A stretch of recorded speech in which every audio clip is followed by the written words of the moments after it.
My name is Brian Hill, and I'm the founder and CEO of Edovo. At Edovo, our mission is to improve the lives of those who are affected by incarceration. And we do this by bringing wireless networks and tablets into jails and prisons across America. So that way those who are incarcerated have an opportunity to gain access to education, vocational training, and treatment, but also a way to stay in touch with their families to better connect with those when they return home. In many ways, our country and I think society will be judged by the way we treat some of the weakest and the poorest among us. And I think that's always stuck with me, and I've realized that I want to create opportunities for those who are incarcerated and the many that incarceration affects. So that way they would also have the same opportunities, that we could unlock the incredible potential that they have. You would think that the biggest challenge for us as we bring technology and education into jails and prisons is really just that feat, bringing connectivity and secure tablets into the hands of what many would say are criminals in our society in a secure setting, and do so safely. That actually was easier to overcome. The harder part was that when we brought tablets and education and treatment into facilities, it was almost immediate that we saw sentences being reduced. People were gaining custody of their children back because of the courses they could take, or their probation or parole sentences were being shortened. These were incredibly positive benefits that we were seeing immediately from the technology. And yet, even with that, when we brought the technology in, this completely scalable solution, we found it was still reaching just a small percentage of the population. 10, 20% of the population was getting access.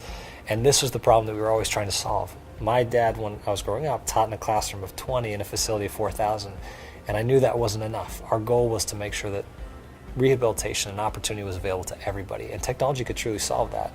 And so our challenge was, how do we effectively make sure that the technology and this solution makes it across the entire facility, that everybody has meaningful access? And what we discovered was that was going to happen through communications contracts, not exactly the most, not the place we were looking. And so that was that realization truly changed how we operated our business. So once we recognized that it was these communications contracts that was the way in which we could scale across, we knew that phones were available to everybody. And so if we could tie the education to the phones, not only could we potentially help subsidize the education, which was already a challenge in and of itself. Payment and procurement in any government environment is going to be a challenge. But we could also make sure that everybody got access to the education and the treatment. We also recognized in that process that the communications contracts were not as favorable. If you know anything about the prison phone space, it is can be a fairly predatory space. Exorbitant fees and massive rates, keeping people out of touch with their family. And as we thought about rehabilitation, we recognized there were really two levers. Education and treatment and access to vocational training was one, but keeping people in touch with their family, their support network at home, so they were better prepared when they went home, another critical lever. And so what was exciting about this marriage is, as we adjusted our business model to really recognize that it was this communications contract procurement vehicle that allowed us to get in, that's what allowed us not only to scale much more rapidly, reduce our sort of sales cycle from 2 years at sometimes down to 3 months, but also allow us to ensure that everybody got access to education and vocational training and treatment, which before that had been, like I said, really our greatest challenge, even when we were finding those who wanted to bring our solution in. What I'm really excited about over the next few years is not just our rapid expansion that we're seeing and our ability to reach those who are incarcerated, but the ability that we'll have to reach those family members and friends and support networks at home. People don't recognize oftentimes that incarceration affects many more lives than just the individual who's behind bars. The correctional officers and the stress that they're under, the family members and friends, the stress that they experience, these are the people that we're most excited about reaching. The silver lining of sort of this monster of mass incarceration that we've created is that we have the ability to reach and find ways to support those who are really hurting in our country.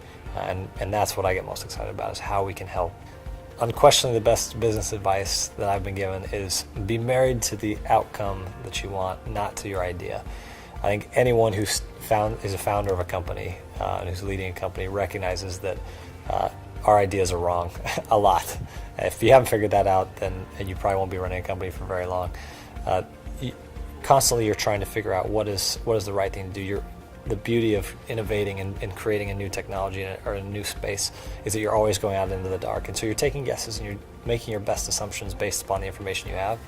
But in a mission-driven company where we care deeply about the results that we drive, it's important that we get married to the outcomes, that we can truly help people in rehabilitation and improve the lives of those who are affected by incarceration. but don't get married to the idea. We've had plenty of ideas that we thought would work that are far from our business model today. But those are the steps that allow you to, again, stay focused, stay married to the mission, and eventually get to the outcomes that you're looking for.